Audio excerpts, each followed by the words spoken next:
जुलाई को संसद में केंद्रीय बजट पेश किया जाएगा। जयपुर में बजट को लेकर 40 महिला विंग की महिलाओं ने अपने अपने विचार रखे। महिलाओं ने शिक्षा को टैक्स फ्री करने, महिलाओं को आत्मनिर्भर बनाने के लिए लोन की सुविधा बढ़ाने, मेडिकल इलाज फ्री करने, ग्रामीण क्षेत्रों की महिलाओं के लिए इंफ्रास्ट्रक्चर बढ़ाने की मांग की। जी मीडिया ने उद्यमी महिलाओं से बजट पर खास बातचीत की।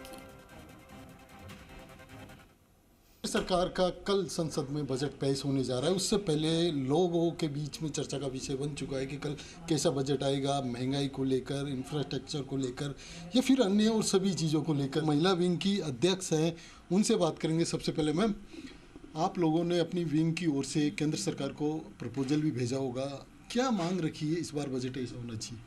उसके अंदर हमने पहले तो महिलाओं की हेल्थ को लेके मांग रखी थी, जिसके अंदर कि जिस तरह से cervical cancer, oral cancer, breast cancer के केसेस बढ़ रहे हैं, जन्म देते समय जो माँ की मृत्यु की दर बढ़ रही है, तो इन सब के लिए प्रपोजल दिया था कि इन पे वॉच रखा जाए। प्रिवेंटिव जो R&D सेंटर्स हैं उनको खोला जाए और वहीं पर जो है जो ज़्यादा बच्चियाँ जैसे देख रहे हैं हम कि इनकी योजनाओं के बारे में 28% बच्चियाँ जो हैं वो एजुकेशन सेक्टर में बढ़ी हैं, तो उनको वहाँ पर एम्प्लॉय किया जाए। किस तरीके की उम्मीद है आपको कल के बजट को लेकर? महिलाओं के लिए किस तरीके बजट होना चाहिए, क्या सोचती है आप? महिलाओं के लिए तो सभी हमारे जितने हम बैठे हम अभी यही डिस्कस कर रहे थे कि शहरी महिलाएं तो फिर भी कुछ ना कुछ अपने क्षेत्र में हम लोग कर ही लेते हैं, क्योंकि थोड़ी नॉलेज होती है। ज़्यादा अवेयरनेस की कमी तो है ही, जिसका हमने सिंगल विंडो की प्रावधान के लिए बोला था, वो शायद एक्सेप्टेबली इम्प्लीमेंट कितना होगा वो देखने वाली बात है।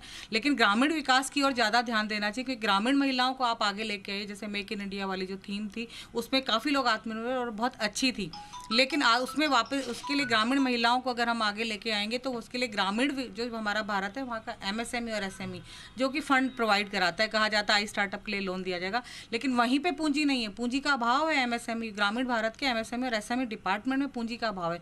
तो इस बार हमारी सरकार से निवेदन है, क्योंकि तीसरी बार ये सरकार आई है और तीसरी बार बजट पेश कर रही है, तो हमारा निवेदन है हमारी वित्त मंत्री से कि इस बार जो है ना वहाँ के MSME और SME के लिए एक स्पेशल बजट निकाला जाए। उद्यमी के रूप में किस तरीके से देखते हैं, कैसा बजट होना चाहिए उद्योग को लेकर, क्योंकि रीढ़ की हड्डी होती है एक उद्योग? जी कोई भी इंसान अगर बिज़नेस कर रहा हो, सर्विस कर रहा हो, लेकिन एक चीज़ जो सबको फ़र्क पड़ता है वो है टैक्सेशन।